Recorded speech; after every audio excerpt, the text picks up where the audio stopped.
Hello everybody, welcome to Sneha classes. आज इस class में हम लोग गांधी जी द्वारा स्टार्ट किया गया नेक्स्ट मूवमेंट को देखेंगे। जो प्रीवियस क्लास में हम लोगों ने चंपारण सत्याग्रह देखा, इस वाले में हम लोग देखेंगे अहमदाबाद मिल स्ट्राइक। ठीक है ना, कवर करते हैं। ओके चलो। So the Ahmedabad mill strike off 1918 was one of the earliest labor movement led by whom? Mahatma Gandhi in India. So it was a non-violent struggle between mill workers and mill owners and played a crucial role in shaping industrial relations and Gandhian methods of protest. यानी कि ये Ahmedabad mill strike जो है ये कब start किया गया? ये 1918 में स्टार्ट हुआ। और ये भी जो है हमारे क्या बोलते हैं गांधीयन मूवमेंट को प्लस हमारे पॉलिटिकल जो मूवमेंट ऑलरेडी चल रहे थे इंडिया में, इसको एक न्यू शेप दिया। ठीक है। और इंडिया में एक इंडस्ट्रियलिस्ट का मतलब जो इंडस्ट्री का ओनर है उसका रिलेशन हमारे लोगों के साथ, हमारे इंडियन पीपल जो नॉर्मल इंसान है, जो लेबर है, उसके साथ कैसे नॉर्मल किया, मतलब जो उनका रिलेशन एक बहुत स्टिफ रिलेशन था उसको नॉर्मल किया। ठीक है, चलिए आगे देखते हैं ये कैसे क्या हुआ है यहाँ पे। सबसे बैकग्राउंड देखते हैं भैया, बैकग्राउंड क्या है, मतलब ये इसका क्यों स्टार्ट कब कैसे हुआ। ओके चलो, सबसे पहली बात देखो। So Ahmedabad in present day कहां पे है? Gujarat. Was a major textile center at that time. बहुत अभी भी है, उस समय भी बहुत ज्यादा वहां पे टेक्सटाइल सेंटर्स थे। And during world war one, अब वर्ल्ड वॉर वन कब? वर्ल्ड वॉर वन का वीडियो गया है, किसी ने मुझे कमेंट नहीं किया कि आपको समझ में आया, कैसा लगा, नहीं लगेगा। वो जाएगा वीडियो और सब कमेंट करके बताओगे मुझे। जाएगा नहीं, जा चुका है, या फिर आज या कल जाएगा, आप देख लेना। चलो देखो 1914 ना, राइट ना, कब हुआ है? 1914 हुआ है। So during world war one prices of essential goods rose sharply. World war one के समय में क्या हुआ था? इन्फ्लेशन हो रहा था हमारी कंट्री में, मतलब हर चीज का जो प्राइस है वो क्या हो रहा था? हाई जा रहा था।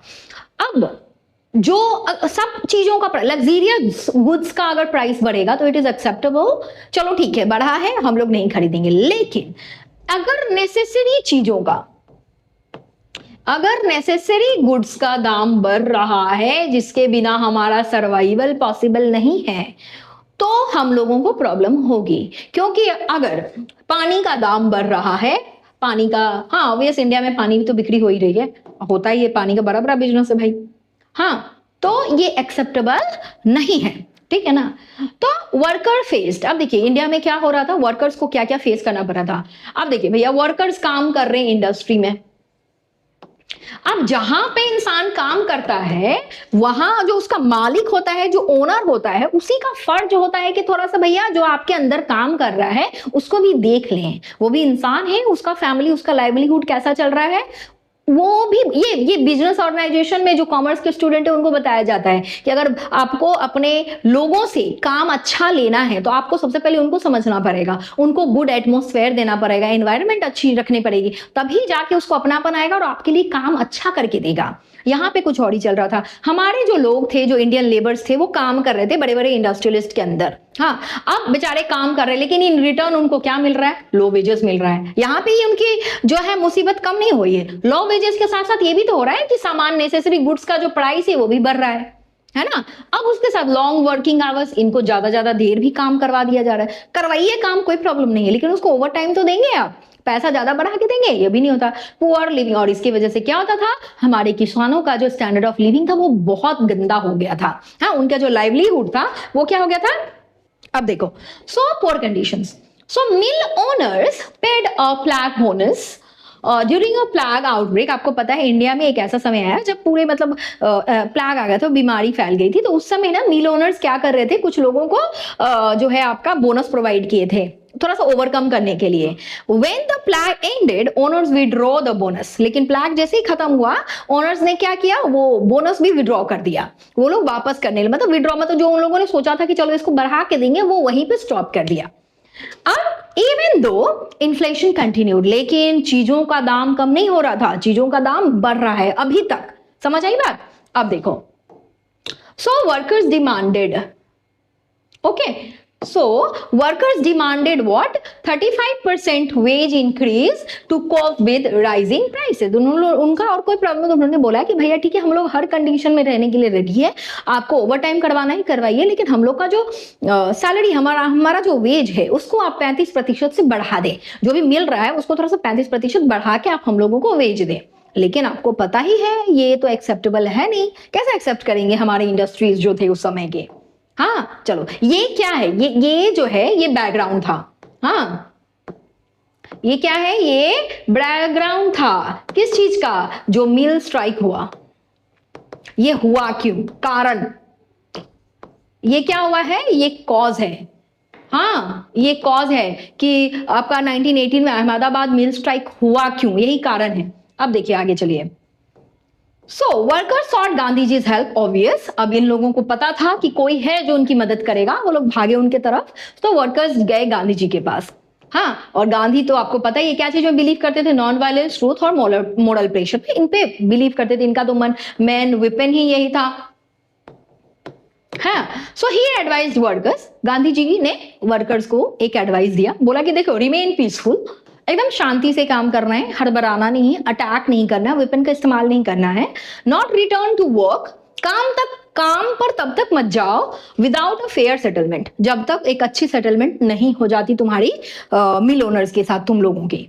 And he encouraged workers to take a pledge to stay united, और उन्होंने वर्कर्स को बोला कि तुम लोगों को अपने में क्या रहना, यूनाइट रहना, अपने में तुम लोग एकता में रहोगे, अगर तुम लोगों में कॉन्फ्लिक्ट आ जाएगी तो तुम ओनर्स को कभी हरा नहीं पाओगे। तो ये तो तथ्य है भैया कि आप जो है आपको एक साथ रहना पड़ेगा, अगर किसी सुप्रीम पावर से आपको लड़ना है तो जो लोग लड़ रहे हैं उनको एक साथ रहना ही पड़ेगा, ठीक है।